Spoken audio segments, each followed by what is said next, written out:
Hatchet by Paulson, Chapter 19. Treasure!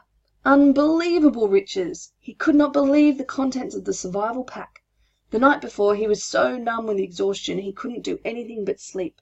All day in the water had tired him so much that, in the end, he had fallen asleep in front of the doorway, oblivious even to the mosquitoes, to the night, to anything. But with false grey dawn he had awakened, instantly, and began to dig in the pack, to find amazing, wonderful things. There was a sleeping bag, which he hung to dry over his shelter roof on the outside, and foam sleeping pad, an aluminium cooking set with 4 little pots and 2 frying pans. It actually even had a fork and knife and spoon, a waterproof container with matches and 2 small butane lighters, a sheath knife with a compass in the handle, as if a compass would help him, he thought, smiling, a first aid kit with bandages and tubes of antiseptic paste and small scissors, a cap that said Cessna across the front in large letters. Why a cap? He wondered. It was adjustable, and he put it on immediately. A fishing kit with 4 coils of line, a dozen small lures, and hooks and sinkers. Incredible wealth! It was like all the holidays in the world, all the birthdays there were. He sat in the sun by the doorway where he had dropped the night before, and pulled the presents, as he thought of them, out one at a time to examine them, turn them in the light, touch them and feel them with his hands and eyes. Something that had at first puzzled him.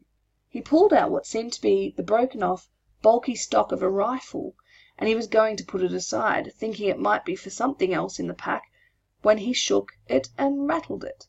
After working at it a moment, he found the butt of the stock came off, and inside there was a barrel and magazine and action assembly, with a clip, and a full box of 50 shells. It was a .22 survival rifle. He had seen one once in the sports shop where he went for bike parts, and the barrel screwed onto the stock.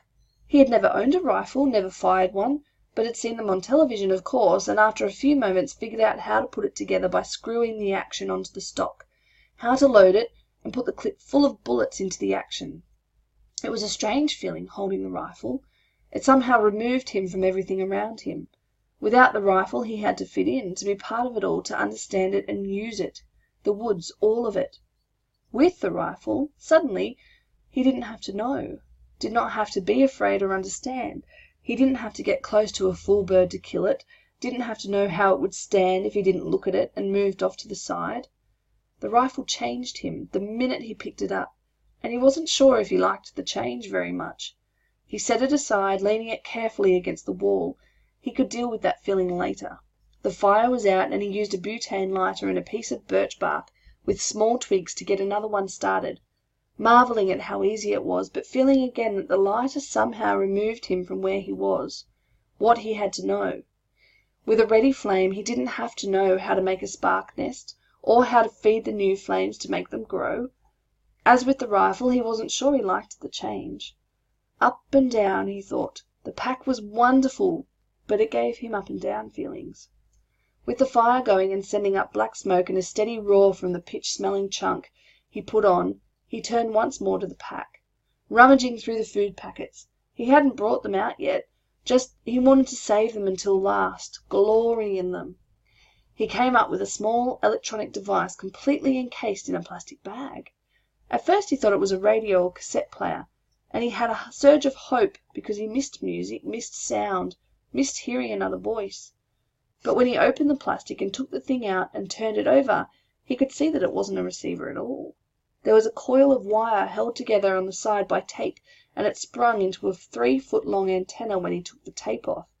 No speaker, no lights, just a small switch at the top, and on the bottom he finally found, in small print, "Emergency Transmitter." That was it. He turned the switch back and forth a few times, but nothing happened. He couldn't even hear static. So, as with the rifle, he set it aside against the wall and went back to the bag. It was probably ruined in the crash, he thought. 2 bars of soap. He had bathed regularly in the lake, but not with soap, and thought how wonderful it would be to wash his hair, thick with grime and smoke dirt, frizzed by wind and sun, matted with fish and full-bird grease. His hair had grown and stuck and tangled and grown until it was a clumped mess on his head. He could use the scissors from the first aid kit to cut it off, then wash it with soap. And then finally, the food. It was all freeze-dried, and in such quantity that he thought, "With this I could live forever." Packet after packet he took out. Beef dinner with potatoes, cheese and noodle dinners, chicken dinners, egg and potato breakfasts, fruit mixes, drink mixes, dessert mixes, more dinners and breakfasts than he could count easily, dozens and dozens of them, all packed in waterproof bags, all in perfect shape, and when he had them out and laid them against the wall in stacks, he couldn't stand it, and he went through them again. If I'm careful, he thought, they'll last as long as I need them to last. If I'm careful. No, not yet. I won't be careful just yet. First I'm going to have a feast. Right here and now I'm going to cook up a feast and eat until I drop, and then I'll be careful. He went into the food packs once more and selected what he wanted for his feast.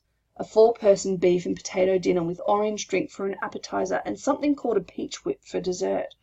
Just add water, it said on the packets, and cook for half an hour or so until everything was normal size and done.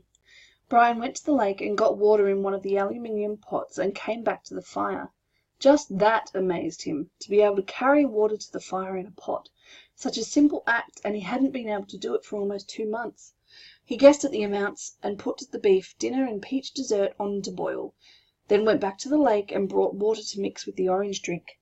It was sweet and tangy, almost too sweet, but so good that he didn't drink it fast, held it in his mouth and let the taste go over his tongue, tickling on both sides, sloshing it back and forth and then down, swallow, then another. That, he thought, that is just fine, just fine. He got more lake water and mixed another one and drank it fast, then a third, and he sat with that near the fire but looking out across the lake, thinking how rich the smell was from the cooking beef dinner. There was garlic in it, and some other spices, and the smells came up to him and made him think of home, his mother cooking, the rich smells of the kitchen, and at the precise instant, with his mind full of home and the smell from the food filling him, the plane appeared. He had only a moment of warning. There was a tiny drone, but as before it didn't register. Then suddenly, roaring over his head low from behind the ridge, a bush plane with floats fairly exploded into his life.